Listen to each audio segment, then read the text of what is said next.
Great, thank you so much, Rob, for that wonderful paper. And thank you to Jeffrey and Jordan as well for these papers which illuminate aspects of the Bauhaus legacy in the United States. Jordan's paper addressed the influence of Bauhaus pedagogy and specifically Albers' teaching at Black Mountain College on a new generation of artists, such as Ruth Asawa, who themselves went on to establish their own careers and become teachers themselves. And Jeffrey's and Rob's papers help us to think about the American careers of Bauhaus artist Josef Albers and Herbert in the years after they left the school through site-specific artworks commissioned by Gropius for the Harvard Graduate Center. We were introduced to small, fragile works on paper and to monumental compositions executed in brick and canvas, and on canvas. These first works are personal exercises, while the latter resulted from commissions for public spaces. Yet in a way, they are all dealing with an assignment, limitations such as conditions of a site, problems, and solutions. And Asawa's two-dimensional studies were themselves foundational for her own larger, more public work in sculpture. Over the next few minutes, I want to identify a few themes and questions that I hope will generate a discussion among our presenters as well as you in the audience. I'll start with some thoughts on Jordan's paper and the themes of pedagogy and legacy. Her paper also touched on the theme of circulation, which was discussed during the last session. Albers donated the 13 student works by Ruth Asawa, 3 of which are on view in the exhibition you see in the photograph on the left, to the Busch-Reisinger Museum in 1949 because he thought they exemplified his pedagogy. The previous year, Albers wrote to Busch-Reisinger Museum curator Charles Kuhn in response to his appeal for donations for the Bauhaus collection, saying that in addition to the German material, it would be important to represent, quote, the work done here at Black Mountain College, where I was able to further develop the teaching methods I began in Weimar, unquote. And that these materials, such as the works by Asawa, quote, show our teaching here and its results, unquote. Asawa's exercises illustrate Albers' continued interest in repetition, the relationship between negative and positive space, figure-ground relationships, and an embrace of everyday materials, as in the newsprint and rubber stamp work, which you see on the far right. Asawa's studies, all completed between 1946 and 1949, were made roughly at the same time that Albers was designing the brick relief for the Harvard Graduate Center. I was struck by the way her squares and circles exercise done in Albers' design course resonated with the play of negative and positive space in America, as well as the oscillation between foreground and background in her study of triangles. As Asawa noted, quote, Albers liked exercises that put two elements in constant motion, such that it would go back and forth so that the black would become background and then the white would become background and so forth, as Jordan noted. And the tipping point between the two-dimensional into the three that makes these works on paper particularly interesting, as Jordan wrote, not simply as a demonstration of Albers' pedagogy, which is how he saw them, but how that pedagogy was taken up by a sculptor and made into something else, Albers' transformed line into unit. And I didn't plan this exactly, but Jordan's paper beautifully set the stage for the discussion of how Albers went from a two-dimensional sketch to a three-dimensional sculptural form. And Jordan, when we have a moment to sit down, I would love to, if you could expand a little bit on the idea of how Asawa's two-dimensional work maps onto her later sculptural work. For example, those bulbous forms we saw in one collage. What was the process for translating them into her signature hanging hollow sculpture of woven metal wire? And was this act of translating from one material to another also part of Albers' teaching? Moving on to Jeffrey's and Rob's papers, it was wonderful to have two perspectives on the Harvard Graduate Center project, which is complex and fascinating, but has not received much attention. There were so many points of contact between these two papers that it was helpful for me to think about them together. And the first theme was transformation. As Jeffrey writes, Albers, quote, hoped to create a work in which one's knowledge of the wall's weight would be challenged by one's visual experience of the wall. He wanted the wall to appear lightweight. This is where, for Albers, art happened, in creating the conditions that mined the dialectic of thought and feeling, end quote. And as Rob notes, Beyer was also interested in the idea of a gulf between thinking and feeling. Whereas Albers sought to achieve a kind of transformation which, quote, challenged one's knowledge of the material's inherent properties, making a brick wall seem lightweight, Beyer wanted to capture or arrest what I believe Dorner described as forms in self-transformation. Verdure embodies this idea of dynamism, flow, and change. And reading this paper and seeing the film series last night and those the growing crystals and sort of time-lapse photography, there was sort of a lot of relationships there that I think it might be interesting to think about. The second theme is abstraction. I'm interested in the contrasting ideas about the role or value of abstract art in an architectural context. In an earlier version of Jeffrey's paper, he included a quote from Ada Louise Huxtable about murals and other art installed in office buildings in the 1950s, and I hope it's okay if I use that quote now. She contended that, quote, abstraction was the easiest and most rewarding form of art for the spectator on the run. In conjunction with architecture, it makes no extra demands on the viewer.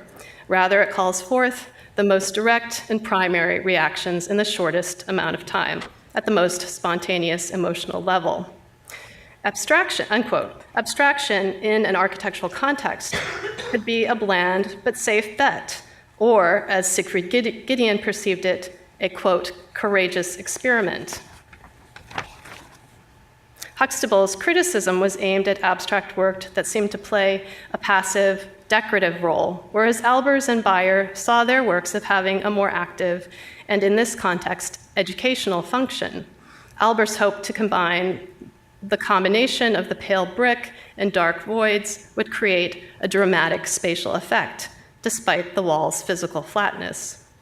And as Rob has shared, Beyer pushed back on pressure to tone down the visual effects of verdure, cautioning of the dangers of decorativeness and insisting that his mural would, as he writes, open up the wall to extend the 3D enclosure, to break the wall.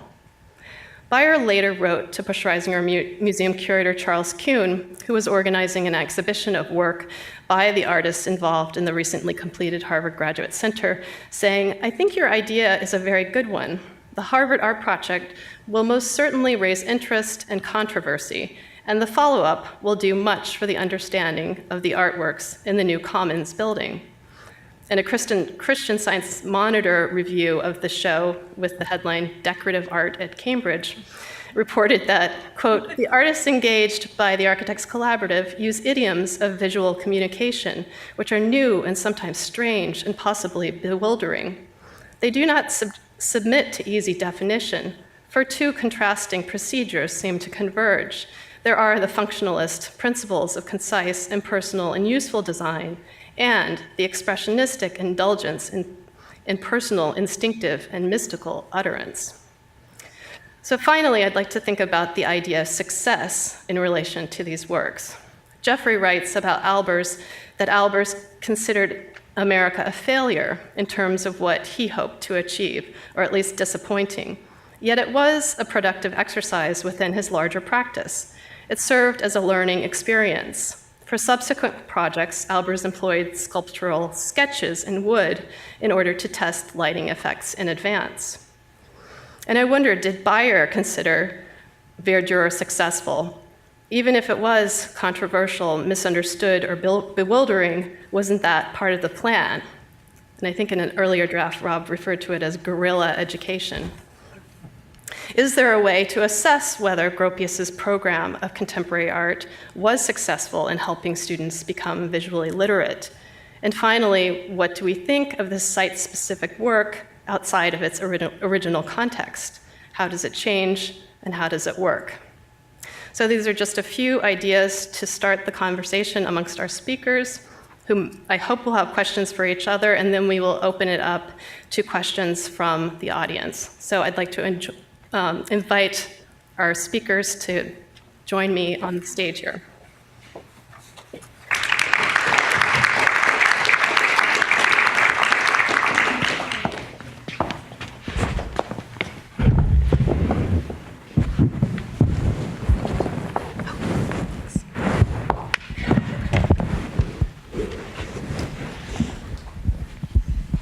So do you all have questions for each other?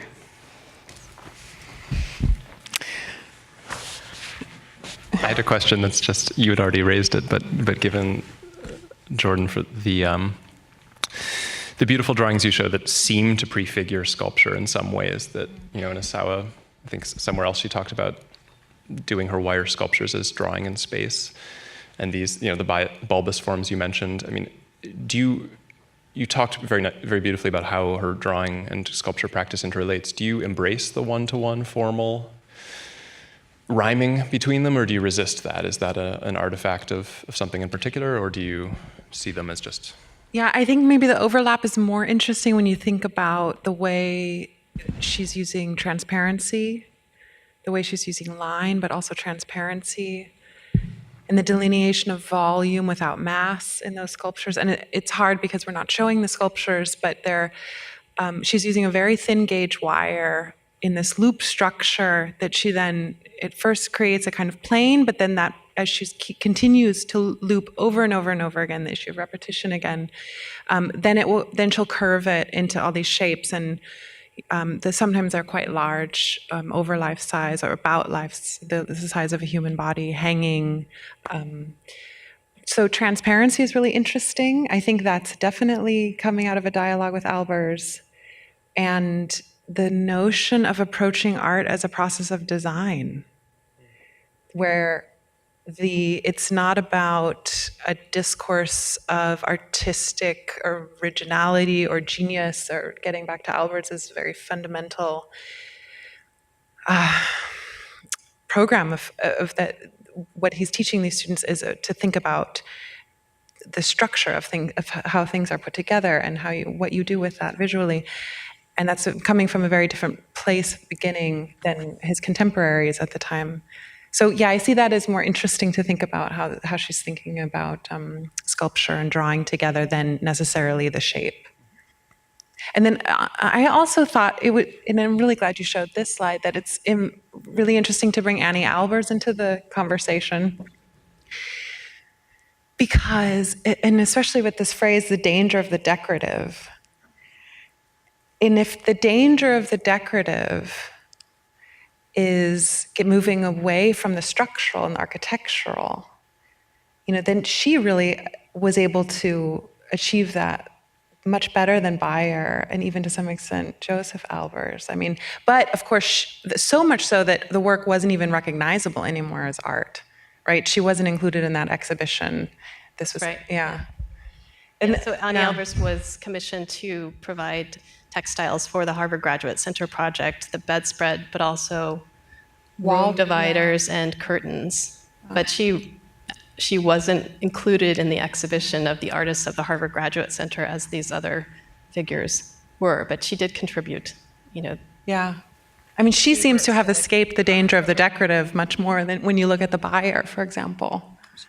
Yeah. This is something that occurred to me.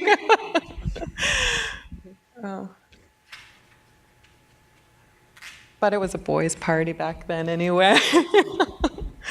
Yeah, it's also interesting that there were no females in these dormitories, and there's even some letters between her and Gropius where Gropius says, "Can you make the color of the bedspreads a little more masculine?" Yeah. Right, exactly. Questions between? Jeffrey, I'll give you your mic back if you have. I have a question for Rob, and it's an informational question. You might not have it, but I'm curious to know if, when you were reading the correspondence between Gropius and Bayer, if they talk about the Albers Commission, because I haven't read that correspondence, or if was he among the artists that were being considered, or did Albers kind of get a pass, an automatic? He was automatic. He was automatic. Yes. Okay. Yeah. Yeah, his Gropius thought so highly of Albers that he was sort of, I think, immediately in, and then the question was who else to consider. And for example, Bayer had all kinds of ideas about the other artists and thought Miro was not so interesting, and that younger artists should be embraced and invited. Yeah.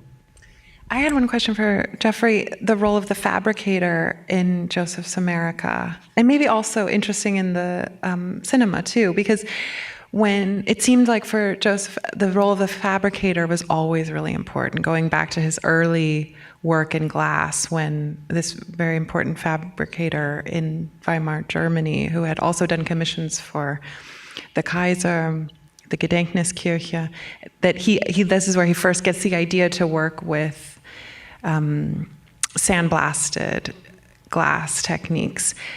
And I was curious if you found a dialogue between the fabricator and Albers in these later instances as well.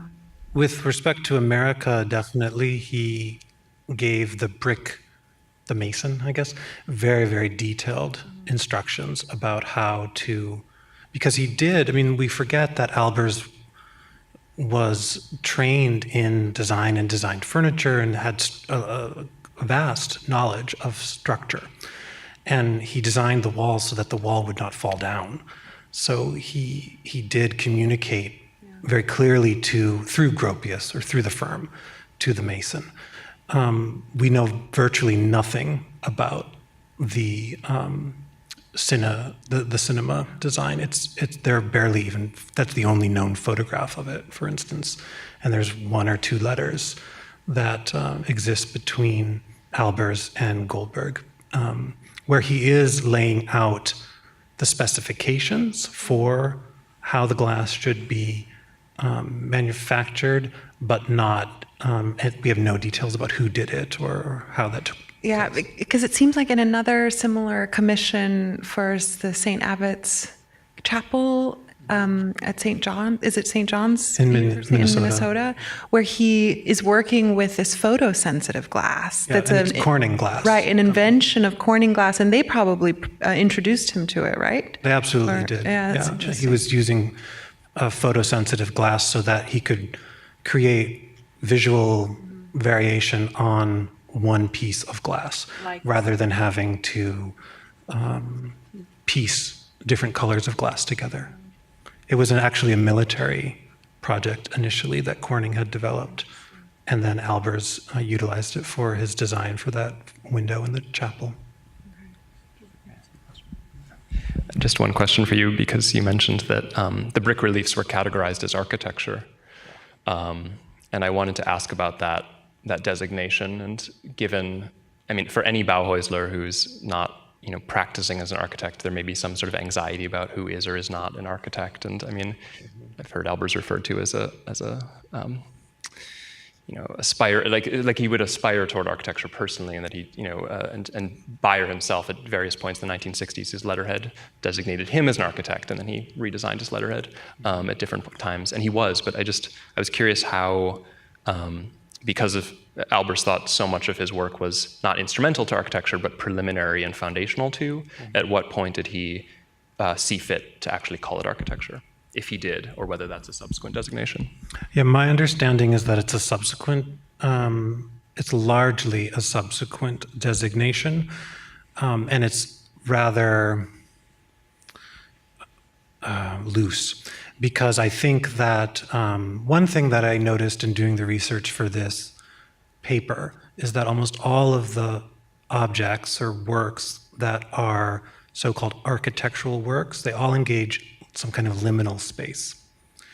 A passageway, a lobby, spaces that Mark Jarzembek at MIT, has argued have these kind of different social functions. They're these transitory spaces. And I think it's the work in which he had to think spatially in conceiving the design that the foundation considers architectural. But the windows he did in Leipzig, I think, absolutely should be considered architectural works, if that's the criteria, because one of the things he was very interested in with respect to the Graduate Center was the fact that you would see the work upon descending the ramp so that the horizon line would change as the moving viewer approached the object. And when he's designing windows for a staircase that is ascended and descended, it seems as if a very similar kind of logic would hold. And in fact, the designs are rather similar, I think, if you look at them carefully. The rectilinear kind of vertical orientation of the design. I just want to note that the America relief is still in situ at the Harvard Law School Casperson Center building, and the ramp is still there, so you too can have that experience of approaching it. And you can have a piece of pizza on the second floor. More questions? Should we open it up? Yeah. We have a question in the back from Maria. Thanks so much, Laura, for 7 fantastic papers today, and also to all the speakers, just a fabulous set. It's rare to have so many great things in a single day. I have questions sort of almost for everybody, but I'll just ask one here, and it's for Jordan. You really beautifully unpacked the pedagogical relationship between Josef Albers and Sawa, and I wanted to ask you, what do we actually know about her relationship, pedagogically speaking, to Annie Albers? And if we don't know about that, whether you might have thoughts about it. And I ask that because she was very present there, and because Black Mountain, unlike, say, Yale later, Black Mountain was much less hierarchical.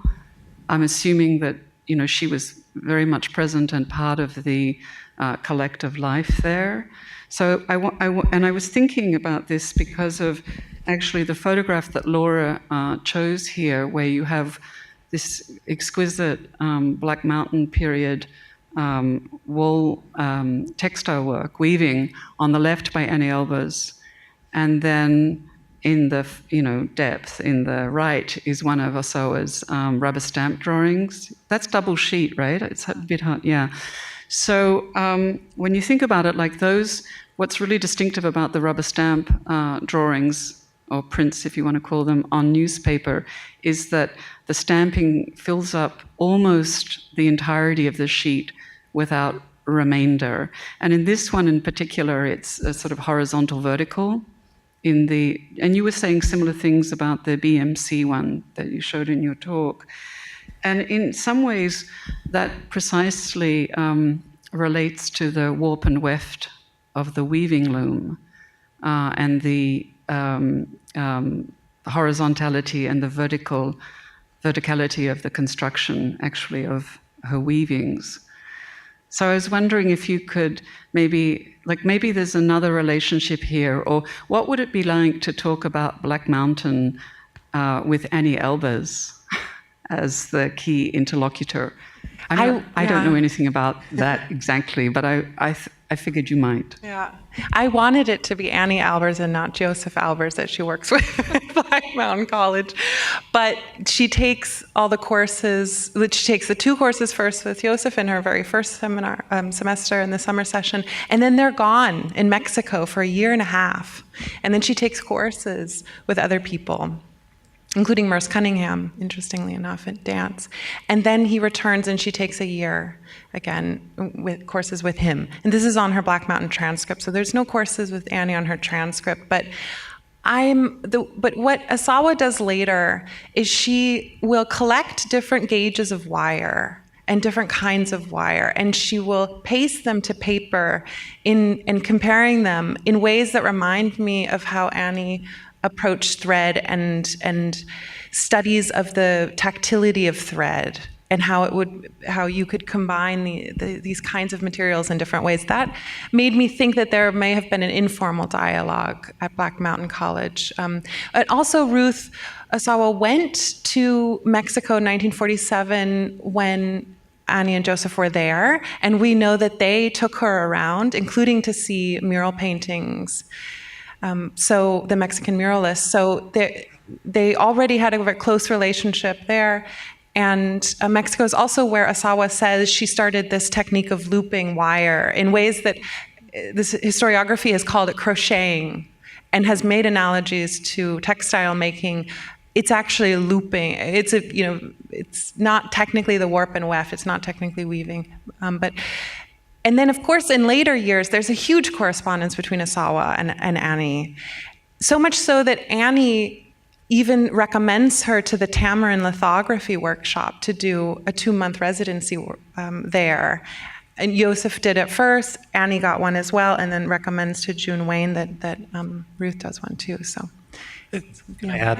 Can I just respond? I guess what I meant about pedagogical relationship was not official academic pedagogical relationship, taking courses, appearing on a transcript, because of course Annie Albers was excluded from that, because she's in the category of wife. well, she is an assistant professor at Black Mountain College of Weaving. Is she? Yeah.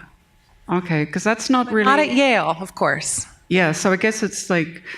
Anyway, I was trying to think about it in an expanded sense. Yeah, and I think to that point, it's appropriate to think of it in that way, because it was such a small community that, and when you read through the transcripts, the student interviews about their experiences, they're very clear that there was no distinction between class time and non-class time, that it was a kind of continuum. And especially with Annie Albers' publishing these small pamphlets that the students would read, I think there has to be something to it. She did teach, and actually if I might just add a non sequitur, but charming aside, she said because they didn't have grades at Black Mountain College, so she would just do these evaluations. And for Robert Rauschenberg, who took Annie Albers' weaving course, she reviewed him as saying erratic, sometimes brilliant, sometimes just okay, was her assessment of Rauschenberg.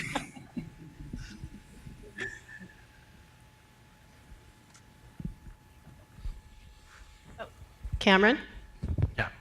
I have a question for Jeffrey about the Albers America piece, which I guess is based on having kind of hung out a little bit in that space, and the experience of kind of showing people around what's still in situ. And I think more than any of the other pieces that are still around there, people kind of act like they didn't even realize something was there. It goes under the radar of many of the people who are in that building. Like, they don't realize a work of art is there. And then even when it's pointed out to them, people will sort of tend to move pretty quickly past it. And I guess one of the questions I have is, you mentioned sort of intriguingly that the brickwork might have been set up to suggest something like skyscrapers or something. But of course, it all, for someone who comes in without seeing a title, without any kind of label, it seems like maybe it's some kind of a systematic approach, like there's a pattern. And of course, you mentioned brick inherently imposes a certain kind of measure. So I wondered if you could just clarify the kind of structure that's in place there. But beyond that, I'm kind of struck by the way you apologize for the work, or maybe Albers apologized for the work not working so well with the light. And it seems like, he was so inside of the process of the building of the Graduate Center. Like, how could he possibly not have gotten the kind of lighting conditions that he would have wanted? It's mostly lit by natural light, like the windows were all set and fixed. And I guess it also strikes me as just so weird that he would set up a work where everything hinged on the recessed spaces seeming really dark. Like, if they don't seem really dark, the whole thing falls apart.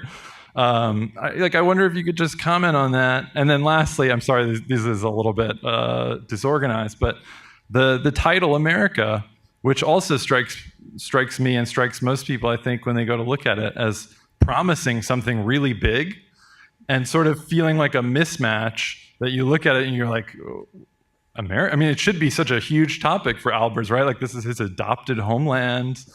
And I've never heard of anything really kind of anybody sort that out, how the title matches up with this work. Well, he didn't get the lighting he wanted, and I don't know why he didn't. But he was, in every letter he writes to Gropius about the project, he's insisting on the lighting conditions being to his standard, and I can't answer why that didn't come to pass. He was restricted in terms of how deep he could create the voids, so that there was only physically restricted in terms of the structure of the wall. So there's that factor. I mean, it's, and in terms of the title, Albers changes his tune about the title. At first, he talks about the skyscrapers, which I think if you look as a German growing up in Westfalen and in the 1920s, there was this kind of romanticization of the American skyscraper. To Albers, that was very compelling, and he associated that with America and with cities, because other projects that are similar designs, like the piece he did for the Pan Am building, he calls Manhattan. He calls at least one, if not more, of the glass paintings cities or growth. And he's playing, in a sense, with both of those simultaneously, that the kind of vertical growth, the verticality of the American city, and the idea of growth more generally, as associating that with the title.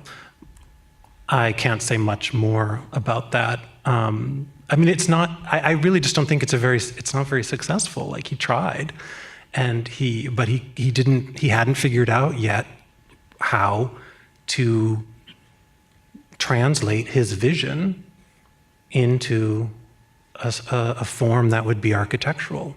It was a learning experience for him.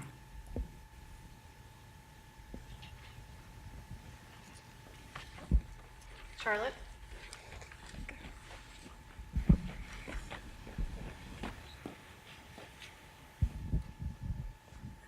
Thank you for your fantastic papers, especially about these artworks that have yet to be written about, in every case with Asawa, Byers, Verdure, and Albers' brick relief.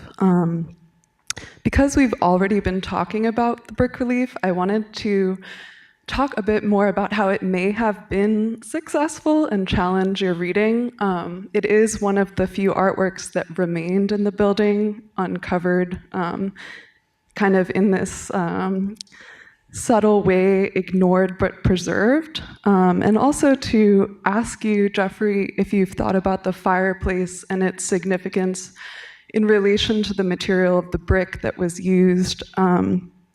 You brought our attention to how Albers challenged the relationship between vision or knowledge and experience in the viewer or kind of participant's relationship to the artwork. And I was wondering if you could talk about that more, because this sculpture or piece of architecture has actually two sides, if not four dimensions in some way. Yeah. And then for the other respondents, it might be productive to think about the sculpture as a kind of weaving, I think this was hinted at, and how the Verdure mural was actually removed. And so we're celebrating it today as successful in terms of our reception and what we value. But these could each be easily interpreted in different kind of definitions of success. Thank you. One thing, I mean, in a perfectly pragmatic sense, it's part of the building. The actual chimney is structurally supportive. And Albers had to work quickly because Gropius needed the piece to be in place before the building was topped off, I guess you would say. And so that may, I mean, that's not a very sexy answer, but it might just be something as pragmatic as that. The fireplace, I think, is really quite strange. And I did think about this a lot because it does not correspond at all to the Gropius rhetoric. And I was thinking, you know, the Meisterhäuser, they don't have fireplaces. You know, I was like, why all of a sudden is it something about America? This is what Robin said yesterday when I was talking to her about it, that Breuer, Gropius start putting fireplaces and all. Why is there a fireplace in the Gropius house in Lincoln? Right. It's very, Well, it's strange. maybe to offer something further, the Hearth was, for these open plan modernist buildings in the 1940s, especially in the US, a key element. And so it may have been that this building, by integrating it, was reaffirming what the new architecture meant in the US, and just something for further thought about the significance of the hearth as a place of gathering in this post-nuclear age of nuclear families kind of being challenged by different patterns of dispersal and exile, especially in the relation to the Bauhaus and its diaspora. I was just going to add the way you described the work, Jeffrey, made me think that actually Albers was more successful at breaking the wall than Bayer, and yet because of his technical prowess, he did it structurally in a way that didn't actually break the wall. I mean, that there is, and its survivability, the fact that it's still there, is a kind of success. So I think it's quite interesting that, you know, his, by all accounts, being a very strict teacher, that stringency actually applied to his own work, that he was very unsatisfied with, frankly, everything and everyone. Whereas I can't see Bayer, just in terms of having enough self-awareness to actually deem anything of his a failure. So it is very interesting that, you know, every condition couldn't be controlled for Albers, and yet, to my mind, it's a beautiful work. It is still there, and it gave rise to several others. And I think my point is more that Albers is learning how to relinquish control in this process, and that he's attempting to control the process in such a rigorous way. And it corresponds to when it's a very, very important moment for him. It happens exactly when he's making his first homage to the squares, happens exactly when he's making his first structural constellations. This all happens within 3 years. And the homage to the square, although it is a very rigid parameter in which to work and obsessive. I mean, he made over 2,000 of the paintings. He is, in a sense, only able to control the color interaction to a certain extent, and then he releases it for us. And if we think of it in that sense, perhaps something of this very gradual relinquishment of control corresponds to his architectural works development.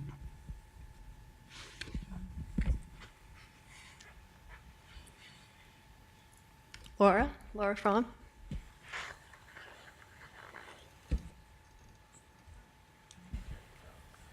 Okay, thank you so much, Jordan and Rob and Jeffrey, for your truly fantastic papers. And I wanted to take up a speculation that Laura introduced in her response, because, as you might imagine, I couldn't help but think about both of these works, Verdure and America, in terms of a cinematic vocabulary or as films, partially because I did some research and I think I found indications a few years ago that Gropius actively speculated about the radical move to replace walls with moving images. So I think he actively thought about the idea of having moving images present in this building. And then there's a note that perhaps Harvard was not ready for this kind of move. But I think what Laura referred to in her response is a really interesting question in view of Verdure, how much it responds to this early, that I tried to trace in these film programs, this early fascination with time-lapse studies, with nature's forms and transformation that is so close, or at the Bauhaus was always discussed in terms of this visual cinematic vocabulary, right? And on the other hand, Jeffrey, America, to me, because I thought a lot about the sandblasted glass paintings of Albers that you so convincingly juxtaposed with this wall, that are also activating a kind of like cinematic language, right? And so I couldn't help but see these two pieces as, on the one hand, a response to this early fascination with nature films and growth and organic development, and America as some kind of response to the early light plays, which grew out of shadow plays. And I think all the language that was used to describe it, the question of movement, the question of organizing light and shadow in a dynamic way, seemed to somehow respond to it. And even, as Melissa explained this morning, the light plays as consisting of a series of cutout shapes, right, that then would be activated through the modulation of light. So I think it's interesting how early on at the Bauhaus, we find these two fascinations with film as an abstract animation or light play on the one hand, and as this fascination with nature films and growth and organic development on the other, and how this relates.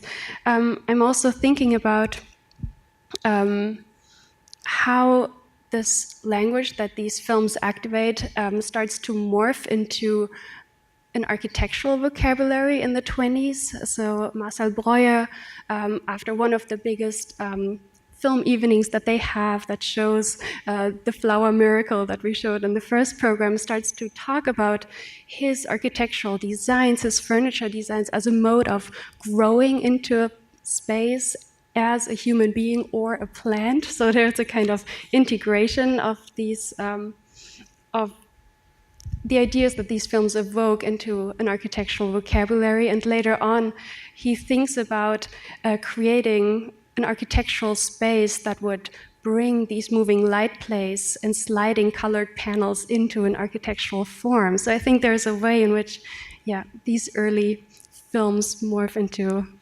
architectural considerations, and that seems so relevant for precisely those two pieces that you addressed. So I wanted to hear if you want to say more about that, or speculate, or even think with us about these lines. No, I think that's a wonderful observation, and I thought the beauty of the film screening that you did last night was to show that range of. I mean, I think when many people think of abstract film of the interwar period, it's like a Hans Richter kind of like very like suprematist geometric abstraction, and you show the growth of crystals. And I mean, I think leaning too heavily on the word organic as descriptive is a doomed effort. But that the growth and this interest in the biological, as many people have written very convincingly about, permeates this period.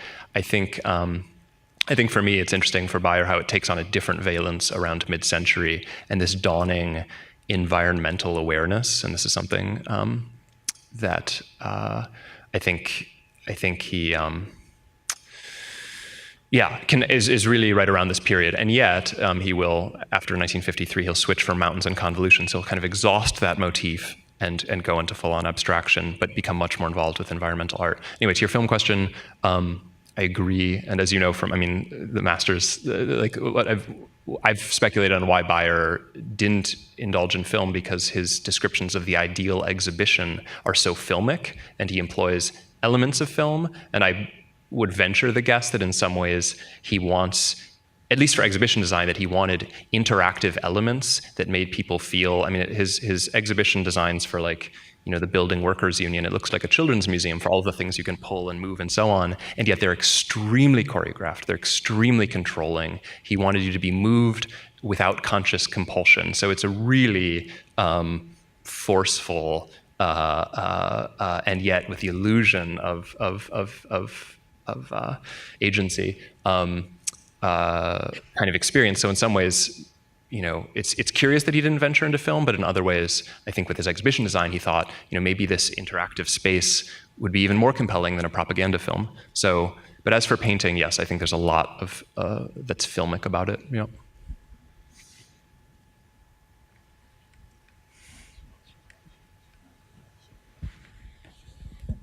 Thank you, and thank you all and everyone for a great day.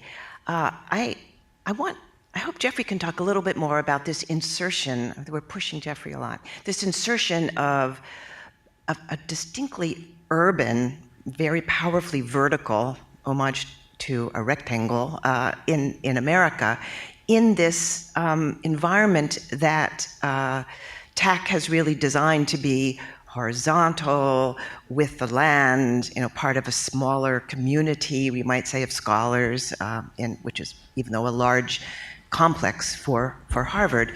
But before that, I'd like to ask a question to Harvard. I don't know how you ask a question to Harvard. John Harvard. Harvard has done a phenomenal job with trying to bring the Rothkos back in some way to our vision with the art, changes to the art, with the buyer. Why can't Harvard light Albers America? Yeah. Harvard? Lighting, it sounds easier than dealing with the art or dealing with the buyer. It's... I do not speak for Harvard, but I do speak for the Harvard Art Museums, and I would say part of this project, which goes back at least 7 years, was to initiate conversations also with the law school in order to think about some of these works that had been deinstalled during the 2004 renovation. And, we have signage there now. So to Cameron's point, yes, that, when there wasn't a label, people didn't really recognize what it was they had in front of them. And so we've had ongoing conversations about how to improve that. And it's really my hope that just these conversations, continue the way that Jeffrey is, pointing to this lighting and, what may have affected it. Although if it wasn't originally in place, I don't think we have a shot. But I think these are the conversations that both the Harvard Art Museums and the law school have been having about this space. And I would add, in addition to the fact that the works are in situ, that Charlotte here, who's been our graduate student intern for this project, is also giving tours of the space. So if you'd like to walk through that together and actually, talk in front of the works with someone who spent a lot of time thinking about them, I would highly recommend that. So we'll see. But it's a challenge also, as with the Rothkos. We've learned also a lot since these works were commissioned for public space. And it's just these kinds of conversations where we learn more. So. Just very briefly to say, because I'm a relative newcomer to Harvard, there is no such thing as like a Harvard art collection, really, as I've learned, in the sense that Harvard has no say over what is going on in the law school buildings. Like the cultural property on campus tends to be owned by the schools or universities, basically the administrative agencies in charge of those spaces. So the law school owns the Albers relief. So there is no like Harvard-wide kind of agency that has a say over them. Yeah. Although I would add then that it's a collaboration. It's a collaboration.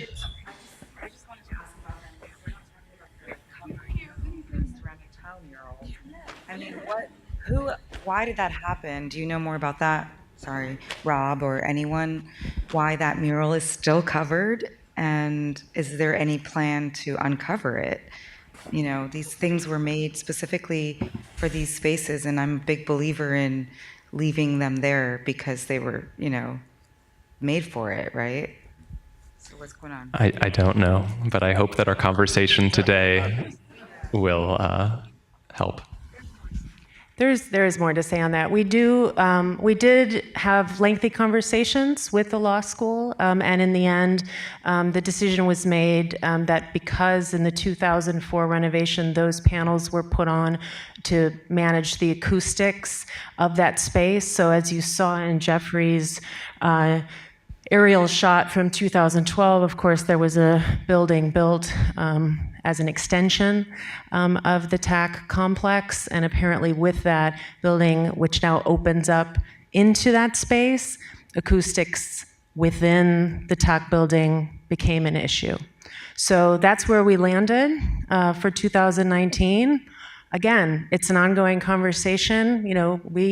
we would love to see it again. And the Strauss Center for Conservation has actually already done a study to see what it would take to actually restore the mosaic underneath. It would, from our perspective, not be a huge challenge, but we made a lot of progress in the last years, and for the Harvard Art Museums, it's been wonderful that now the Hunt's art relief is actually in our collection, and it was a possibility then for us to do the major restoration work and exhibit it again for the public in the way we see it now. So, I don't know, stay tuned, write a letter.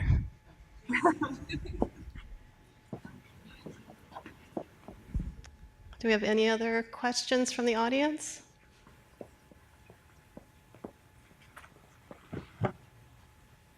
No more questions. So I think we will wrap it up and say thank you to our fabulous speakers this afternoon and this morning, and to the terrific audience and the great questions and conversation. So thank you so much for being here, and great weekend.